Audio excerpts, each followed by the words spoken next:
Assalamualaikum warahmatullahi wabarakatuh. Pada kesempatan kali ini saya akan membahas tentang grounding di instalasi rumah ya teman-teman. Sebelumnya kita review apa itu grounding.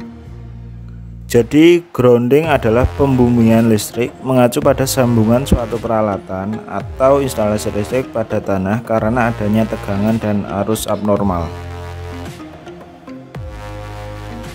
Jadi bisa dilihat dari gambar itu ada namanya ground rod ya teman-teman. Nah, ini standar di suatu rumah itu harus dipasang ground rod ini. Fungsi dari grounding apa sih?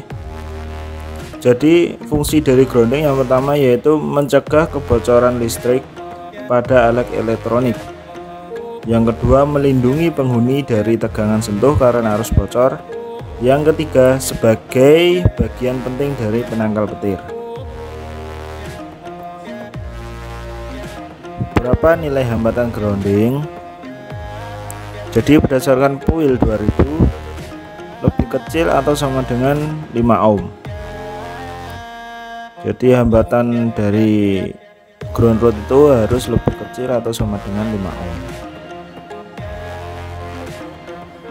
Namun nilai tahanan dari ground rod itu semakin kecil mendekati 0 itu akan semakin baik ya teman-teman, karena arus bocor itu atau dari sambaran petir bisa dialirkan dengan cepat ke gemi seperti itu atau ke tanah. Alat untuk mengukur grounding itu apa? Jadi alat yang digunakan untuk mengukur tahanan grounding ini merupakan grounding tester. Grounding tester sendiri itu banyak tipe atau merek ya teman-teman. Bisa Kyoritsu, Sanwa, Fluke, terus banyak lagi lah. Contohnya seperti gambar itu merek Kyoritsu ya teman-teman. Jadi kan dilengkapi beberapa terminal ya atau kabel probe untuk mengukur tahanan grounding tersebut. Nah, cara pemakaiannya seperti apa? Jadi ground rod ini akan dites seperti pada gambar ya teman-teman.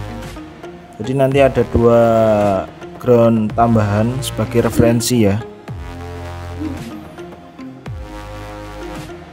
Nah seperti ini. Jadi yang tes itu nanti dihubungkan warna hijau dan hitam. Kemudian sebagai ground rod referensi itu di kabel kuning dan merah.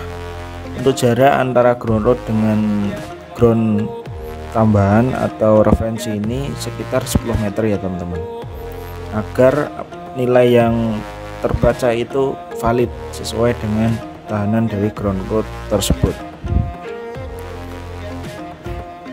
Kemudian tips untuk memasang ground rod yang baik itu seperti apa? Yang pertama, pilih titik lokasi yang tidak berpasir dan berbatu. Karena apa? Semakin berpasir dan berbatu, lokasi yang akan ditanam ground rod akan semakin sulit untuk menghantarkan arus bocor atau listrik yang yang tidak normal di instalasi listrik. Yang kedua, jangan cuma satu titik. Biasanya untuk tanah yang tipe-tipe kering dan mineralnya sedikit itu perlu lebih dari satu titik.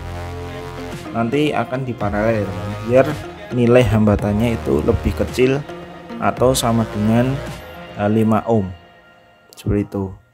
Yang ketiga, pilih material ground rod yang baik. Untuk material sendiri itu harus dari tembaga murni ya teman-teman, karena ada beberapa material itu yang dicampur dengan aluminium, yaitu sangat tidak dianjurkan karena nanti konduktivitasnya akan jelek ya kalau tidak tembaga murni seperti itu. Yang keempat, tanam lebih dalam. Nah tujuan ini bertujuan agar ground rod yang dipasang itu menemukan atau tersentuh dengan titik sumber air atau tanah yang lembab seperti itu, sehingga konduktivitas dari ground rod itu sendiri menjadi lebih baik.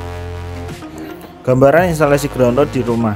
Nah, itu biasanya dihubungkan dengan penangkal petir ya. Untuk rumah-rumah 2 lantai itu ground rod ini dihubungkan dengan penangkal petir dan dihubungkan dengan ground yang menuju ke instalasi rumah yang akan disambungkan dengan peralatan listrik. Klem ya untuk menghubungkan dari ground rod dengan kabel grounding yang biasanya menggunakan Tell me pretty lies, look me in the face, tell me that you love me, even if it's fake.